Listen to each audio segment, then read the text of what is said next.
A my v Klubovke pokračujeme aj ďalej. Ešte sa v rámci diania Klubovky dnes spojíme aj s nemeckou dizajnérkou, architektkou Annou Heringer. Kým sa ale teda pripraví jej prezentácia, tak vám radi predstavíme aj to, čo robí ďalší z našich partnerov Klubovky, spoločnosť Laufen. Ivan Šimovič je obchodný manažer Laufen. Dobrý večer, vítajte. Dobrý večer, krásny večer. Sme radi, že ste s nami v Klubovke, v tomto skvelom online štúdiu.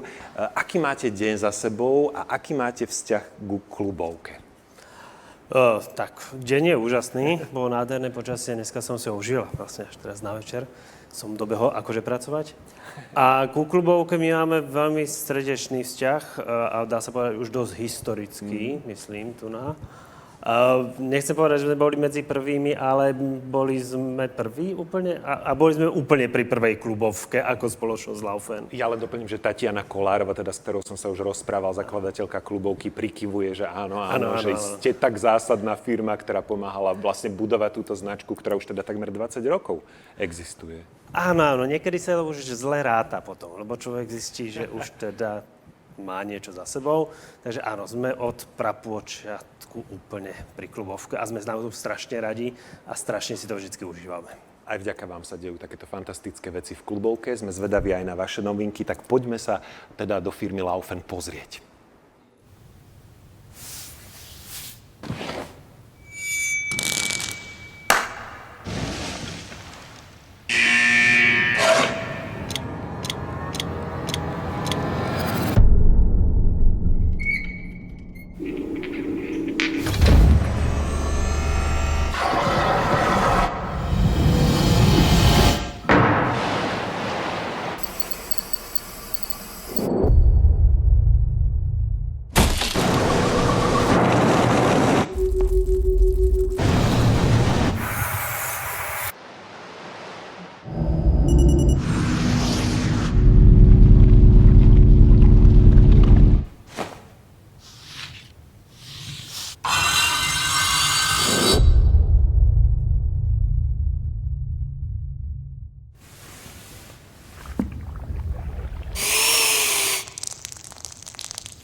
Takže ešte raz krásny večer prajem. Dúfam, že ste si užili video z našej fabriky, kde sme trošku priblížili, jak sa tam zabávame. A teraz by som rád využil krátky čas niečo o Laufene povedať. Laufen je, dá sa povedať, historicky tiež stará firma. Naše obdobie začalo už v roku 1892. Čo sa týka švajčiarskej výroby Laufen, takže už teda budúci rok budeme oslavovať nejaké 130. výročie, ale napriek tomu to nie je naša najstaršia fabrika. Máme ešte staršiu, a to dokonca z blízkej Českej republiky, kde sme dokonca začali výrobu už v roku 1878. A všetky tieto úžasné veci spájame dohromady a Laufen vytvára firmu, kde nám veľmi záleží na dizajne, na kvalite a na technológii a užitkovosti. To všetko sa premieta do našich produktov a nášho života s nimi. Verím, že žijeme s nimi už dlho a každý už pozná tieto produkty. Toto je fotka, jak Laufen začínal. Zhodou na okolnosti názov Laufen nesie po dedine Laufen, z ktorej Laufen v Švajčiarsku pochádza a odkiaľ vykročili všetky tieto úžasné príbehy. A ja chcem niektoré tie príbehy iba ukázať a povedať o jednom špeciálnom, jak nás tie príbehy spájajú s architektmi a dizajnérmi, s ktorými pracujeme a ktorí posunuli náš svet o mnoho ďalej, ako je teraz. Čo sa týka Laufenu, tak pre zaujímavosť, jedna z našich úžasných výtvorov a noviniek bol závesný klozet, ktorý teraz už všade existuje, ale v 64. sme si na ním veľmi lámali hlavu. Ďalší obrovská invencia, ktorú sme dali svetu ako spoločnosť, bolo tlakové liatie. Vlastne úplne nový spôsob výroby sanitárnej keramiky, ktorý dovtedy neexistoval a ten priemyselný produkt išiel o mnoho ďalej. Prepojenie s architektmi a dizajnérmi, medzi prvými bolo Porsche. Veci ako stojace umývadlo spolu s dizajnérom Giovannonim zo štúdia Il Bagno a Lesi, ktoré tiež posunulo ten vývoj ďalej a produkty, ktoré sú. Spojenie s ďalšími historickými producentmi zo Švajčiarska, ale aj z celého sveta, nás posunul až k jednej z veľkých noviniek, a to je Safír keramík. Safír keramík je úplne nový typ keramiky, ktorý sme vyvinuli my, Laufen, v roku 2013.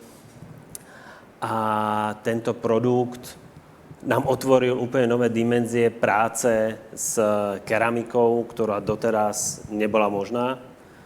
Otvorili priestor pre spoluprácu s architektmi a dizajnérmi, ktorým sme otvorili úplne iné možnosti, jak sa dá ten svet modelovať a aj ten kúpeľňový svet. A v čom je to tak špecifické? Ide hlavne o to, že v jednoduchosti s použitím z korundu sa vytvorila keramika, ktorá je v úplne iných možnostiach, čo sa týka hrany, tenkosti, tvrdosti, ale zároveň možné sa s nimi vytvárať vzory a dekory, ktoré bežne pri bežnej keramike sa nedali. Tým, že sme túto novinku predstavili, tak sa začali spájať príbehy s dizajnérmi, s ktorými sme dovtedy ani nemysleli, že by sa niekedy naša spoločnosť mohla spojiť. A to je to krásne pripojenie, že prídete s myšlienkou a oni ju posunú ďalej. A jedna z tých myšlienok bola práve, jak to uviesť na trh. Takže my sme prišli s technológiou, my sme pozvali architektov, dizajnerov, urobil sa workshop a povedali sme im, urobte si s tým, čo chcete. My chceme vidieť, čo tento materiál dokáže. A tam sa začala tá spolupráca s množstvom architektov, tým, že neboli viazaní žiadnymi konvenčnými vecami, presne toto po vás chceme, ale vy nám ukážte, čo sa z toho dá urobiť. A z týchto krásnych workshopov vznikla spolupráca napríklad s Adriánom Dimitriadisom, s ktorým sa už pracovalo, ale posunul svoje výrobky do novej sféry, kde nemohol byť. Nadviazala sa úplne nová spolupráca s Konstantínom Grčičom, ktorý prišiel presne na tento workshop. Porobil úžasné veci a niektoré tie veci nie len, že sa dali ďalej tvoriť, ale prešli úplne do života a sú v ponuke. Nové meno, ktoré pre nás nebolo možné osloviť dovtedy, ale vďaka novým myšlienkam, ktoré máme, je Toan Nguyen, ktorý presne z tohoto workshopu vzýšla úplne nová séria. Opätovne sa to s ním prepojilo a my sme strašne radi, že sme mu dali možnosť vstúpiť do sveta kúpeľní. Palomba, krásne prepojenie švajčiarskej precíznosti a južanského dizajnu. Spolupracoval s nami a tú spoluprácu dotiahol tak, že pomocou neho sme prepojili obrovské spoločnosti, ako je Kartel a Laufen a vytvorili sme novú sériu Kartel by Laufen. Patricia Urquiola, jedna z najznámejších španielských dizajnerov. Videla, o čom je Laufen. My sme ju poprosili, aby nám pomohla navrhnúť v Madride náš showroom, priestor v jednej historickej vile z roku 1900, ktorá bola chránená. Naozaj tie zásahy mohli byť iba minimalistické. A pri tej práci to skončilo tým, že vytvorila s nami celú novú sériu Sonar. A posledné veľké meno Marcel Wanders. A s týmto dizajnerom sme sa stretli ako spoločnosť pri kreovaní hotelu Mondriana v Dohe, kde využil naše produkty, zoznámil sa s našou spoločnosťou, zoznámil sa s technológiami a vyšlo z toho úplne nový set The New Classic, ktorý zase Marcel Wanders nám pomohol ďalej posunúť naše technologické schopnosti a jeho dizajnerské umenie a vytvoriť krásny priestor na to, aby sme mohli urobiť aj takú zvláštnu miestnosť, ako je kúpeľňa, nádhernou a dokonalou a verím, že úžasnou pre všetkých ľudí. Ďakujem za pozornosť. My ďakujeme veľmi pekne. Ivan Šimovič je obchodný manažer Laufen. Ďakujeme najmä za Clubovkou a teda, že sa uvidíme aj o rok. Ďakujeme pekne. Ďakujeme za prezentáciu. No a v Clubovke zostávame a posúvame sa k ďalšej hostke. Je sobota, Dni Architektúry a Dizajnu a Filmu a Clubovka sa zameriavajú práve na dizajn. No a ešte si dnes pozrieme dva filmy, spojíme sa aj s autorskou dvojicou týchto snímok, ale predtým ešte jedna mimoriadna prednáška venovaná dizajnu. Poslednou takou oficiálnou veľkou hostkou dnešného večera, ktorá prichádza do Clubovky, je nemecká architektka a dizajnérka Anna Heringer. A bude to krásne rozprávanie, pretože Anna je tvorkyňou a propagátorkou udržateľnej architektúry. Hlavnou ideou jej tvorby je navrhovať stavby z existujúcich, ľahko dostupných zdrojov danej krajiny a vytvoriť architektúru, ktorá nie je závislá od externých systémov. Udržateľnosť je pre ňu synonymom krásy. Budova, ktorá je harmonická v dizajne, štruktúre, technike a v použití materiálov, ako aj s polohou, prostredím, používateľom a sociálno-kultúrnym kontextom. To je pre ňu to, čo definuje udržateľnú a estetickú hodnotu architektúry, ale hovoriť viac už bude sama v mimoriadne pútavej prezentácii. Anna Heringer je s nami. Now we are connected with Anna Heringer. Anna, are you with us? Can you hear me, Anna? Good evening. We cannot hear you. You cannot hear me? Yes, we can now. Thank you very much. Guten Abend. Good evening, Bratislava. Thank you very much. We are enjoying your presentation. We will enjoy it. And thank you for joining us. If you are prepared, if you are ready, Yes. You can start. We are looking forward to hearing your talk.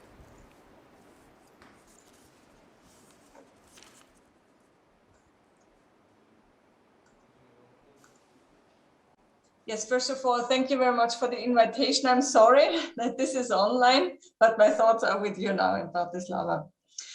Architecture to me is a tool to improve lives. And unfortunately, also the opposite is true. Architecture can destroy. But I'm an idealist. I really strongly believe that we human beings can do better than now. And architecture is a powerful tool for change. We can build a building and at the same time we can build up a community. And we can do this in harmony with nature, with our planet. All around us and just below our feet are fantastic natural building resources, materials. And all we need is our creativity to see those resources and our sensitivity to see those resources and our creativity to use them. And when we look at this picture, this is the city of Shibam in Yemen, and that was built 500 years ago. It's built purely out of the soil, out of the earth. And what was possible that long ago, building skyscrapers just out of the dirt must be possible today as well, with all the technological know-how that we have and all the tools and information that we got. So I'm very much in favor of, appreciation of the resources that we find just all around us, and to build beautiful cities and villages, homes and workspaces.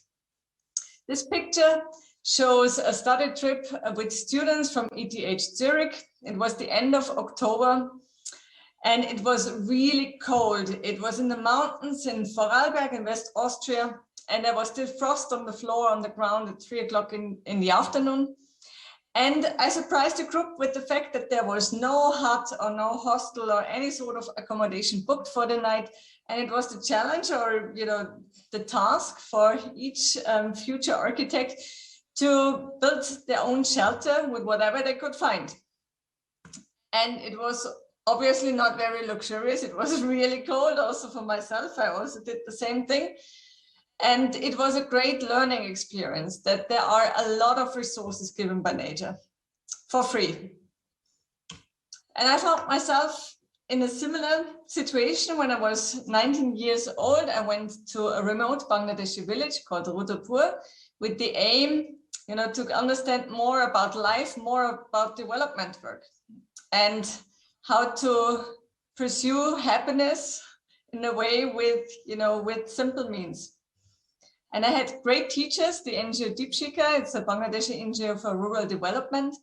And what I learned from them, that the most effective strategy for resilience and for development is really to cherish, to value the resources you have, and to make the best out of them by using your own hands and craftsmanship. And this is what I tried to translate into architecture 7 years later.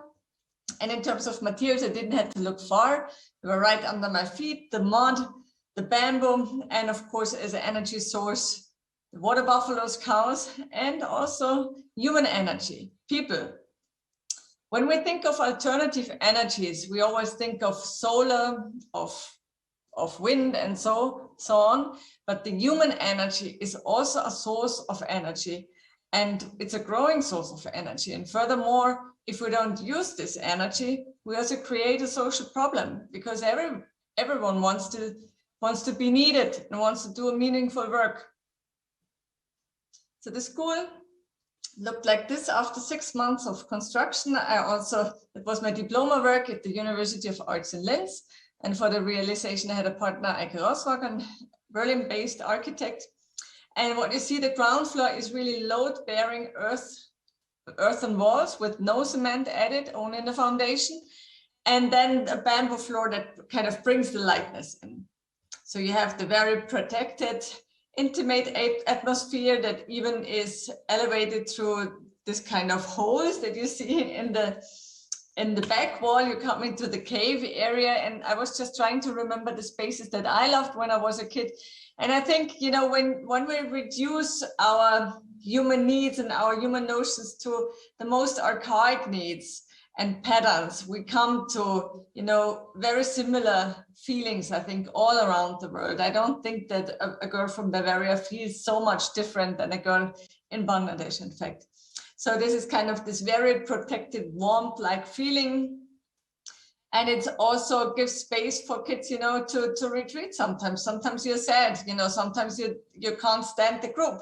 So you want to retreat, but you still are connected. You're never off, and never kind of excluded, but you still have a connection to both sides, but still you feel kind of protected by this kind of earthen cave or earthen wall.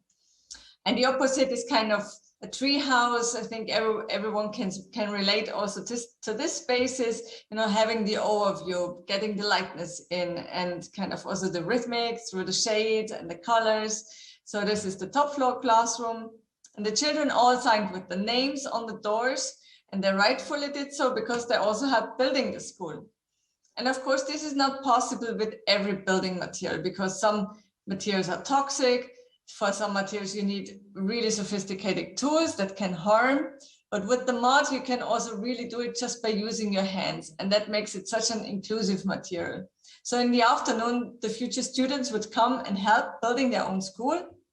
And of course, this was a work that they could physically do without effort, but it was still a needed work. So they felt very much needed and useful. And you can probably all relate to that emotions when you stand in front of that school as a young girl or as a young boy or an illiterate day laborer who had never had the chance to go to school in his life.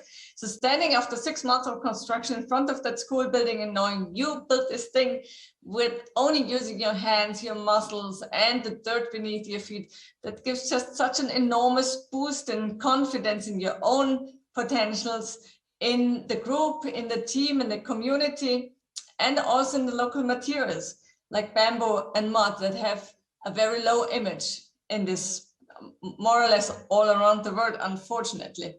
So mud walls are considered to be non-durable at all. In fact, mud walls can stand for hundreds of years if certain rules are respected. And one of the most important rules is a good foundation that protects the walls from the groundwater and a good roof that protects the walls from the top. And the walls, you know, there is harsh monsoon rains horizontally hitting the walls, and the walls are standing strong since 2005. Yeah, so for me, earth is the champion actually of sustainable building materials, because it's the only material you can take from the ground. You can recycle it as often as you want without any loss of quality, without downcycling, which is hardly any material that can do that. And you can return it to the ground it came from and plant a garden on top of it. So it doesn't leave any wounds or scars. And that's a wonderful thing, because we're leaving way too many scars on our planet. In terms of economic sustainability, it was wonderful to observe that, you know, every evening the workers would get their salary, the daily wages, and so part of the building budget. And then together we went by bicycle to the next local market, and I could see how they spent their share of building budget, and it was invested into the vegetables from the neighbors, or you know, the farmers, the local farmers, or into a new blouse by the local tailor, or getting a new haircut, bicycle repaired. So the building or the budget for this structure had not just a school building as a result, but also it was a catalyst for local development. And that made me especially happy, because if I had built that school in concrete and steel, this money would have been lost for those communities and for those people. So for me, when it comes to economic sustainability, it's never just a question, you know, low cost. For me, the main question is who gets the profit? You know, and sometimes it's super cheap to build with concrete, but you know, it would be much more helpful to hire someone, a craftsman, to build this wall out of, you know, a material that doesn't need any CO2. So, you know, the question who gets the profit is really essential. And when I'm ending my life as an architect and summing up all the building budget that went through my hands, which probably will end up into millions, so I want to be able to tell myself that real people like craftsmen and women had got the profit of this budget, and not just big industries. So for me, the underlying approach of all the projects is always local materials plus local energy sources, especially human energy and global knowledge, because I believe knowledge should be accessible everywhere, anytime in this world. The same kind of underlying approach I have also for my second passion besides architecture is textiles. And I do this work, the textile work, not as a fashion designer or artist, but I do it as an architect, because I see how the textile sector and the garment sector is influencing the settlement patterns and the lives of so many people in Bangladesh. It's not city planners, urban planners, or any sort of planners who have the influence to shape the settlement patterns. It's definitely really the industry, the call of money in a way, the globalization, and the way we consume our clothes, or the way we shop. So a lot of people in the rural areas in Bangladesh, they are dragged, you know, into a few certain textile hubs, Chittagong, Dhaka, and there are just too many people to provide really humane living conditions. So in the rural areas, even if you don't have much money, you have the ability to build your own house with the natural resources you find. The children have all a fantastic playground, which is the entire village. That is a good air to breathe, not unlike the big cities. And even the care for the elderly people, you know, there is just such a big bond, and the social network is so strong that the women are just free to move around because they know everyone. While in the cities, they don't know anyone, so they are hardly, you know, cannot move outside. You can have your cattle, you can have your goats and your little house garden, and all this independence you lose when you're working in the factories. The reason why the women are going there is because there is not enough land in the rural areas to feed all these people. Because of course the scarcity of land is really massive in Bangladesh because of the high density of population there. So they need a second leg to stand on, a second economic balance, and there is no other job opportunities usually in the rural areas. So they end up following the more secure source of income, and this is the garment sector. So instead, I wanted to do something against this rural to urban migration, and I felt that with architecture, I met my limits. I need to change the tool.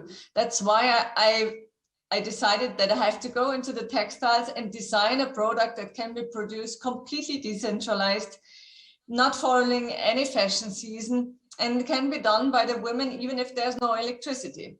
And again, just like in architecture, where I'm looking at the local resources and the unique, also the unique identity of a place, I just looked at this beautiful textile culture that Bangladesh has, which is like the sari tradition and making out of used saris, blankets.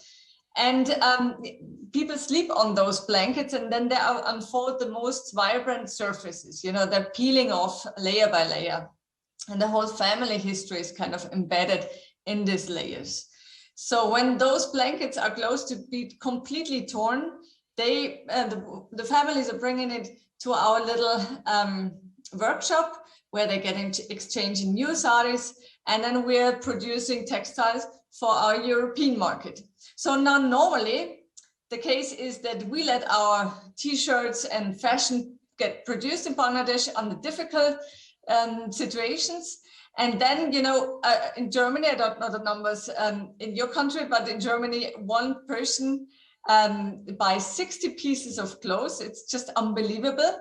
I mean, 365 days a year, so how many times can you really wear those things? So they often end up, like after 3, 4, 5 times of wearing, they're ending up in the trash, and then they are carried to the African market, where they also destroy the work of local carpenters. And we wanted to turn the whole thing upside down. We wanted to bring the old clothes from Bangladesh to the European market and show that a new and better lifestyle is not related to always demanding for engraving on new resources, but also taking the old, the used ones, give it a second, a third, a fourth life, and you know, just by adding creativity and craftsmanship and design. We also started to document our own building projects on these blankets, and this is one of my favorites. It shows it shows the map of Hudapur, the village where I was working since a long time. And what you see when you look a bit more close, all these blue dots that you can see are the excavation sites of the mud houses. So they're filled, of course, then with water. They turn into fishing ponds that add to the nutrition. Then all these dark green spots are the bamboo plantations, you know, they use also for building the houses. And of course, then all the house gardens and the rice field where the food is coming from is just all around the settlement. So the material circles are really, really small and closed, and that makes these places so incredibly sustainable that we can only learn from those places. So we started working with the women and thought, you know, they get just a piece of clothes and they can take it home and work whenever they feel free to do it, you know, taking care of the children at the same time. But then we figured out that the women so much want a space, a studio where they can meet and can tell now, you know, their husbands, we're going to work, don't bother us, you know, we are working women and not just housewives. And they just said, hey, Anna, we want a space to work, a good one. So then I got approached by DNJ Deepshika and a foundation from Hong Kong, and they planned to erect a structure for people with disabilities, a therapy center. And we discussed and we said, okay, we combine this center for people with disabilities with a workshop for the women, for Dipti textiles. And unlike the first buildings that are built in Hudapur that were all straight and rectangular boxes, this building is dancing because I wanted to show it's good kind of to break the mold and not just follow the norm, and to celebrate diversity, because it's beautiful that we as human beings are also not just following a norm, that we are diverse, that we are different. And it's something to celebrate, and it's something beautiful. So this is what this building wants to kind of radiate. That's the elevation. This is how it is built. And when you approach the building, the first thing you see is a ramp that leads all around the building. It's the only ramp in that area. And of course, the first question of all the visitors that are coming to see this building is, why is there a ramp? And then you're immediately starting the discussions on inclusion and why it is important, you know, to have a universal access and not just a limited access. And that's the powerful thing with architecture, that it can really transmit philosophies. The therapy rooms on the ground floor, the caves underneath, the ramp and the veranda, and the workspace of the women of the textiles. You see actually the same thing that is hanging here now on my back. Yeah, 7 times 7 billion. In the meanwhile, it's 7.9 billion. It's for me a very important thing. You know, whenever I'm designing, I'm trying to keep this in my mind. What would be if my decision was pursued by anyone on this planet? You know, how would the world look like if ever anyone would just decide to design and to build as me? And the world is not changing with one big decision. The world is changing with the everyday small decisions that we take. Are we taking this paint now, this glue now, this concrete, this steel, or are we going to try it in a natural way? And maybe it's just 1 liter of paint. But still, if everyone would do this on this planet, our groundwater would be a disaster. So it's, you know, just because we have the ability to go and buy those things doesn't mean that we have the liberty and the freedom to do that and the right to do so. So I think we all really should have in mind, you know, that our actions to multiply it by the world's population and check how would our planet look like? Would the resources be exploited? Would it be a just society? And those are the thoughts that I'm having in mind when I'm designing. So the first building that I did in Europe was inspired by those very basic building structures or building technique called sabur that is in many parts of the world happening. It's just taking the wet clay and shaping it with your own hands. And we did this in the context of Austria. It was a project together with Martin Rauch. And we were invited to do a design an atrium space in a company, Omicron, where a lot of high-tech freaks are working. And we wanted to give them just the opposite, a very archaic enclosed space where they can, you know, retreat and also connect with their inner self and get calm, get focused again. Yeah, a more meditative atmosphere. And of course, then in the outside, also a more communicative. And so we tried the same technique that I just said before, just in our European system. And aesthetic-wise, it completely worked. You know, people could really relate to this spaces. These are the niches for the power naps. And then that's kind of the warmth-like space in the ground where you can listen to music or, you know, have a calm conversation with friends, an intense one. And for me, the nice thing was that people really liked those spaces, and it was absolutely possible to do it. But it's so much more expensive to build in that way in Austria than it is in Africa or in Asia somewhere. And then for me, the question was, but hey, this is not the problem of the mud. The mud is given by nature for free. So it's a problem of our economic system, that we have high taxes on human energy and craftsmanship, but very low taxes on CO2, on non-renewable energy sources. So this is a problem that we have to face, that we have to change. The good news is that our economic system is not a force of nature. It's man-made, so we can change it.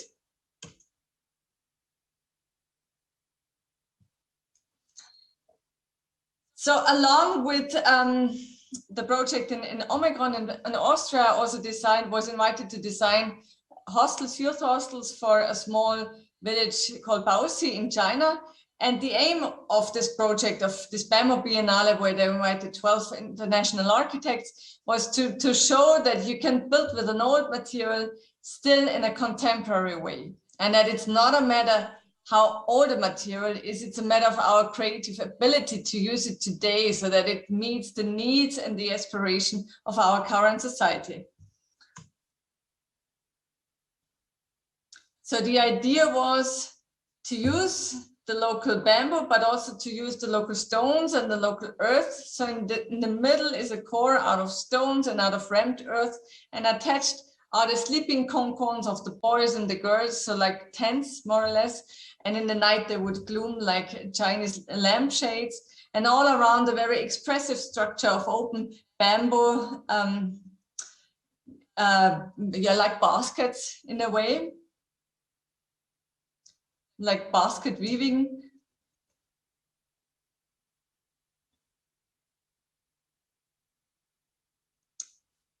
And I was really astonished how well they were in executing this basket weaving. And this is how it looks from the inside. So we have stone, we have rammed earth. And at the same time, you have a lot of cities that look like this. You know, they have the most fantastic natural building materials, and all these people that are living now in these concrete blocks have been living in houses made out of natural building materials before. So between 2011 and 2013, China consumed more concrete or more cement than the United States in the past century. So it's just an enormous amount of consumption that is not just happening in China, it happens globally. It's a global trend. It's just happened in a very short time in China, but it's happening all over the world. And of course, it also happened in Europe before. And this is what we cannot afford in future anymore. We need alternatives. And such an alternative could be timber, could be fibers, natural fibers, could be earth.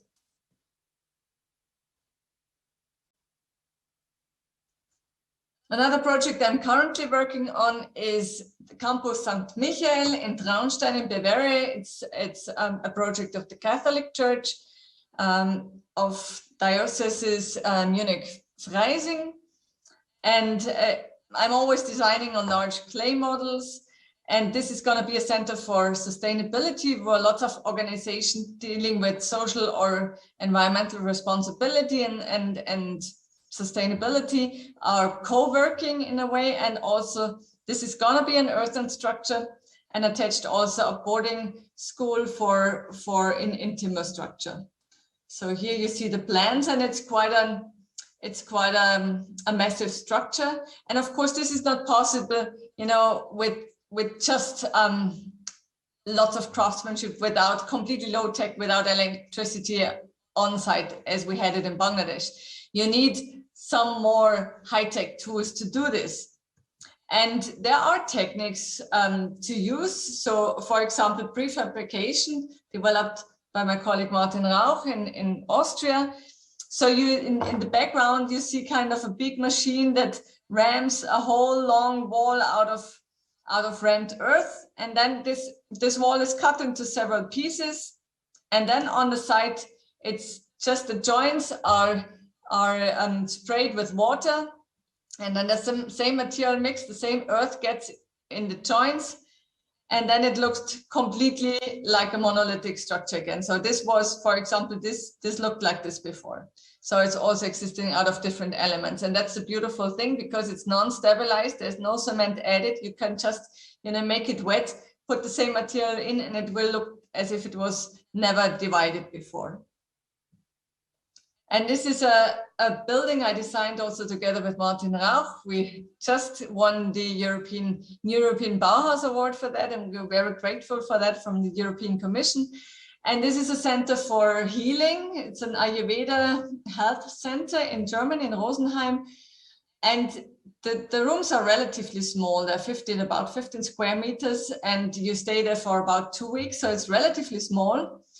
But we made sure that because of the choice of the materials and the intense craftsmanship. So you see the rammed earth walls, you see mud also on the ground. It's mud casein, a layer also on the furniture. It's wood with mud casein on top, and then a lot of mud plasterings that are on the walls as well, on the other walls.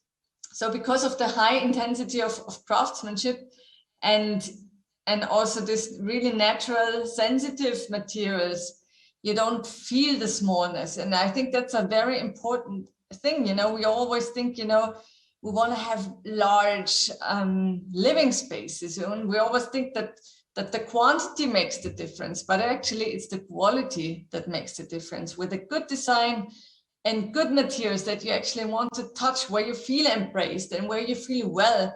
You don't need lots of square meters to feel good and to feel really, at home and embraced. So I think this is something we also need to learn, that we reduce the need of square meters.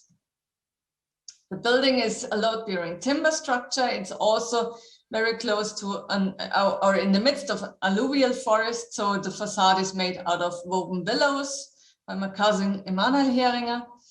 And the building also kind of nestles in, it's not a straight wall. It kind of blends in a bit in the environment there. Another project, a birth room, together with Anka Dir, Martin Rauch, and Sabrina Sommer. It was the initiative in Austria, in the Vorarlberg, in the Bregenzer forest. There is a women's museum that celebrated 30 years of the anniversary, and they did an exhibition on the topic of birth, of giving birth.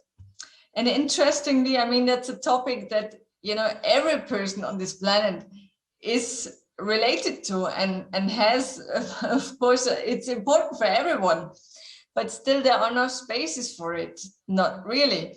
We have spaces for everything, but not for giving birth. Yes, you can do it at home, between the kitchen and the sofa and whatever, and the children and everything, or you can go to hospital. It's more or less the options that you have. But just imagine you're a baby, you're in your mother's womb, everything is dark, it's very closed, you're embraced, it's warm, and then you get out of the swamp, and then in the hospital come in this super bright, shiny white light. This is absolutely a shock. It's a complete shock for the baby, and also for the mother. It's not relaxing at all. Mother needs to be relaxed when she's giving birth. And the best is, when she can completely let go. And we wanted to create a space that really gives that harmony. And we thought also earth is really a wonderful material, because it's an element that humankind grew up with. It's not just a building material, it's an element. And it's Mother Earth, or after all. So we did it with a lot of adobe bricks that we shaped. And then, of course, in Vorarlberg in Austria, it's raining a lot, so we had to cover the structure. And the tradition there is to use this kind of wooden shingles. And here you see the belly of the highly dew structure already. So we covered it with all shades of red. And then in front of it, you have a small garden out of healing plants, especially for women. And it's a space that is used now for workshops also on the topic, on female topics mainly. And I'm sorry, I think I don't have pictures from the inside, but it's a very, it's a very intimate space inside. And of course, in best scenario, this kind of space would be attached to a hospital, and to have the choice, in terms of if there's an emergency. But for this prototype, we choose a spot that is really having a beautiful place in the mountains. So from the mountains in Austria to Ghana, this is a master plan, or the task that I got was to design an educational center and a campus for Don Bosco. And on this side is the master plan, on the left side is the master plan I got from Ghana.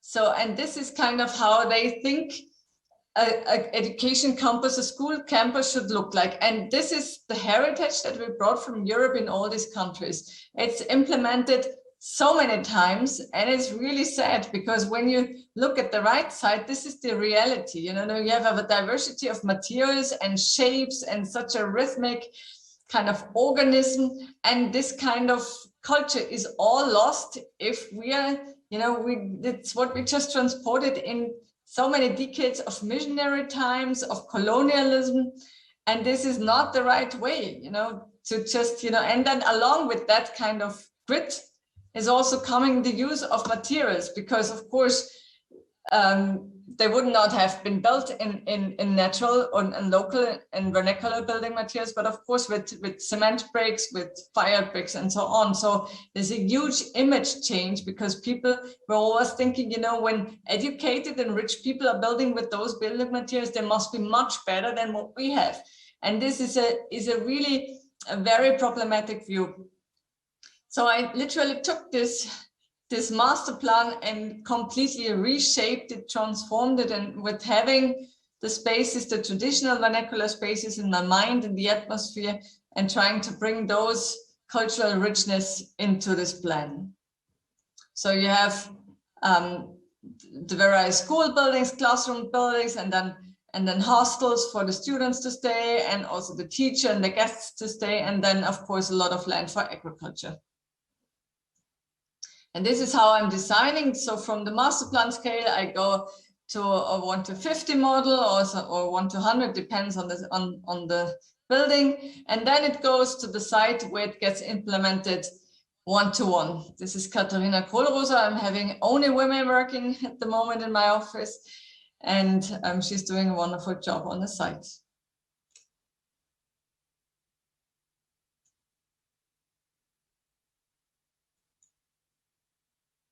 Yeah, I strongly believe in less concrete, more earth. And the last building or project I want to share with you is the altar in Worms. It's a cathedral in Germany that had the 1,000-year-old celebration or birthday. And the background of this beautiful cathedral is done by a very famous sculptor and architect called Balthasar Neumann. And there was only a temporary altar for a very long time, and every priest that was there always kind of inherited this task of putting a permanent structure to the next one, because everyone was afraid to take the wrong decision. But for the 1,000-year-old birthday, they needed one, or they said, okay, now we have to shift from a temporary solution into a permanent one. And they made a competition. And then in the final competition, in the final round were two different approaches. And one was, it was designed very beautifully, very sculptural, altar made out of steel that would have been brought in. And we said, we're not bringing the ready-made object. We are bringing the tools, we are bringing the earth, the material, and then the community gets together to ramp or to fabricate the table, the altar, where you celebrate the communion afterwards. And that is something that I learned from working in developing countries, that You know, you build a building, but also you have the chance through a good, well-designed building process to also really shape the community and strengthen the community. And for me, that's very important. You know, the process is just as important as the outcome. So we turned the cathedral into a construction site for about 5 days, and really everyone joined. You had, you know, the choir that normally sings in the churches ramming. You had, you know, nuns from India that are there since a very long time, and they kind of laid in some Indian soil. They were crying, and we could see how emotional this material is. And of course, so many people were coming, Dominicanian monks that were singing in Latin while they were ramming. And then, you know, just from the community, elderly people. Or of course, then we had a lot of heritage items went in, you know, the ones as a very rich heritage. So from the Roman Empire, you know, they got some old stones in. From the neighboring cathedral, they also brought in, from Speyer, they brought in some elements. And then people started to bring more and more also personal things, like, you know, necklaces, or the old songbook of the old priest, or, you know, special letters, the best wine from the region. And the children also came to help, you know, mixing the soil and ramming the earth by stomping. And then the moment came when the shuttering was removed, and it was such a rich moment, because normally, you know, you think, you know, that's the most important thing when you finally see the result of the work, but the community was already so grown within these few days. And one of the women said, you know, normally we are not that harmonious, we fight like anything. But here we just knew we had to stick together to manage that, because it was quite a hard work to ram the thing. It was not just leaving a fingerprint participation, sort of. You really had to work physically quite hard. And then you handed over the rammer to the next person when you were exhausted.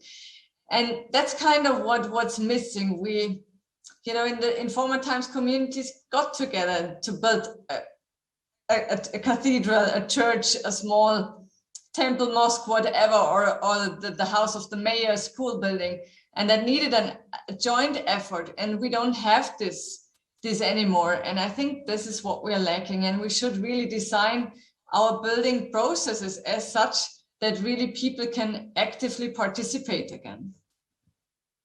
And you can see on the faces, you know, we couldn't even, you know, say goodbye to this thing anymore. We had to touch it and all the time.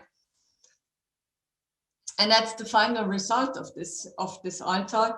And for me, it's very symbolic. You know, in the background, you have all this gold and these precious materials. And that's, I think, reflects quite a lot what we have in society. We are not lacking of materials. We have a lot. But what we are lacking is good relationships and meaning. And I also believe that, you know, the most precious material is not gold, because gold cannot give us food, it cannot house us, give us habitat, but earth can. So we really have to take care of this beautiful earth that we have and of this planet, because we have to hand it over to the future generations. Form follows what? I think form follows function is so narrow. It just doesn't fit anymore. We have to be much more complex and much more wider and holistic. And to me, you know, I think we have plenty of good-looking buildings all around, but what we really need is meaningful architecture, and really beautiful one. Of course, the question is, what is beautiful one? Now, what is beauty? But for me, beauty is really a formal expression of love. And when we do things out of love towards the other, towards the planet, we also automatically do it sustainable.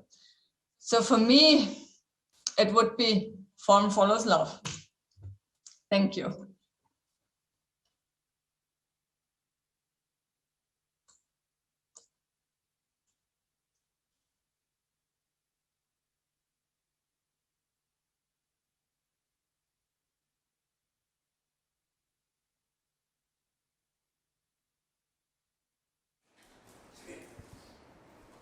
Ďakujeme pekne. Thank you, Anna Heringer. We are here, we are listening. We enjoyed your presentation. Thank you very much. That was very inspiring. Anna, can you hear me? Yes, I can hear you. I'm Okay. wondering what's now the procedure. Is there questions or... No, we have no questions. Everything was clear. Thank you very much. Thank you for joining us. Thank you, it was a pleasure. Thank you very much. Ďakujeme veľmi pekne. Anna Heringer bola s nami dnes na Dňoch architektúry a dizajnu v Klubovke.